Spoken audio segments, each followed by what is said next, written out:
Hello and welcome to this English learning video. Today, I will teach you a simple and powerful way to improve your English speaking. It is called the shadowing technique. What is shadowing? Shadowing means you listen to someone speak in English, then you repeat the words immediately after them. Try to copy the voice, the speed, and the feeling of the speaker. You become like their shadow. That's why it's called shadowing. This method helps you speak more clearly, understand English better, and feel more confident when talking. Now, I'm going to tell you a story. This story is told by a girl, and she is also the main character. The story is called I Married at 50. Are you ready? Let's begin.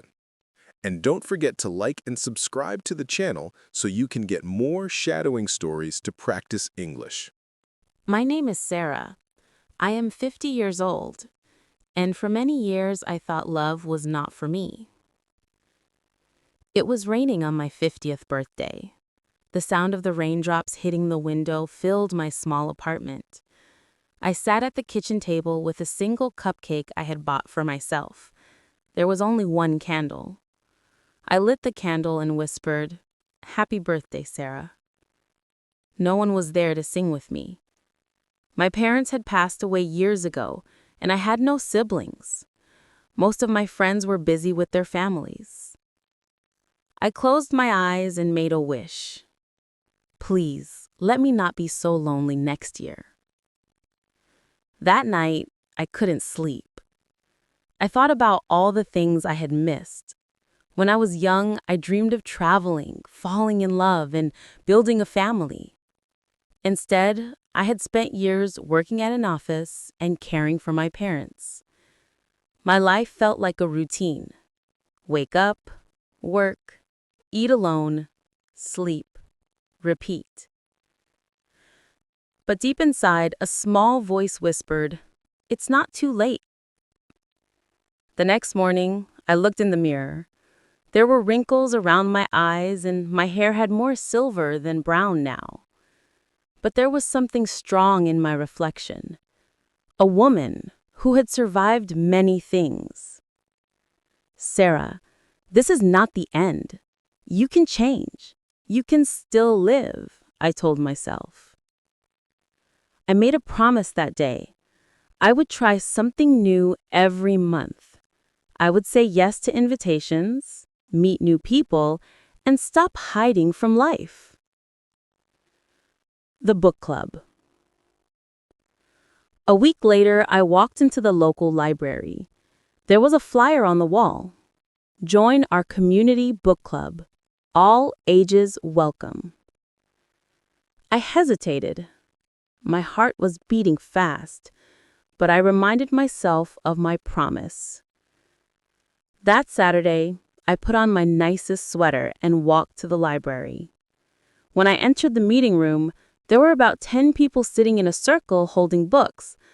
I felt nervous, like a child on her first day of school. "Hello," a woman greeted me warmly. "You must be new here." "Yes," I said softly. "My name is Sarah." "Welcome, Sarah," she smiled. And that's when I saw him. Michael. He was tall, with gray hair and soft blue eyes. He looked up from his book and smiled at me. His smile was kind, not just polite. I sat down next to him. We introduced ourselves, and the discussion began. That day, the group talked about a book about hope and second chances. I listened quietly at first, but when it was my turn to speak, Michael turned toward me and said, "I'd love to hear your thoughts." Something about the way he said it made me feel safe. I shared my opinion and he nodded thoughtfully. The first coffee. After the meeting, as people were leaving, Michael walked up to me. "Sarah," he said gently, "would you like to have a cup of coffee? There's a cafe just around the corner." My first thought was to say no, I felt nervous. But then I remembered my promise to myself. Say yes to life. Yes, I said with a smile. The cafe was small and cozy. We sat by the window watching the rain. I'm glad you came today, Michael said. You have a thoughtful way of looking at things. I felt my cheeks warm. Thank you. I'm glad I came too. I almost didn't. We talked for 2 hours. He told me he was a retired teacher and that his wife had passed away 5 years ago. He had been lonely too, and joining the book club was his way of meeting people. I understand, I said softly. I've been alone for a long time too. There was silence for a moment, but it wasn't uncomfortable. It felt like two souls finally resting, building a friendship. Over the next few weeks, Michael and I grew closer. We always sat next to each other at the book club.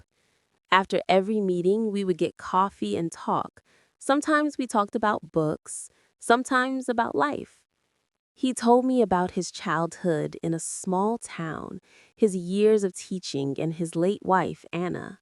I listened carefully, feeling honored that he trusted me with his memories.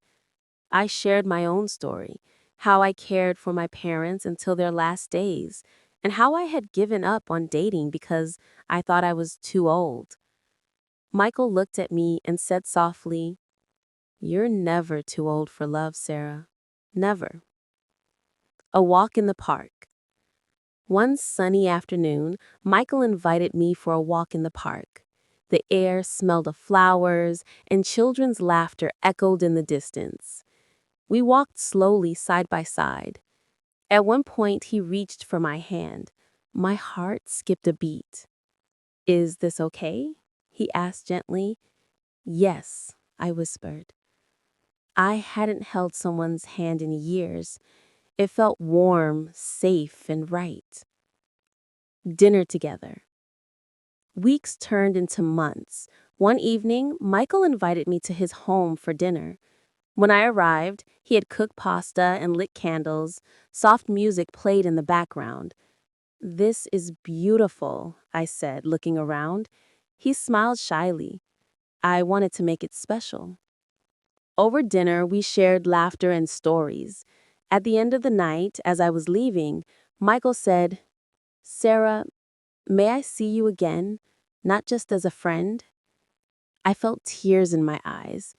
"Yes, Michael, I'd like that." Falling in love.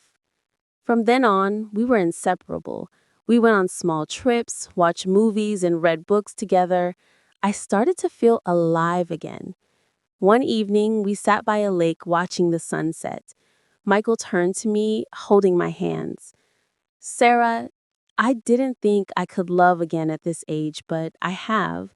I love you." Tears filled my eyes. "I love you too, Michael." The wedding.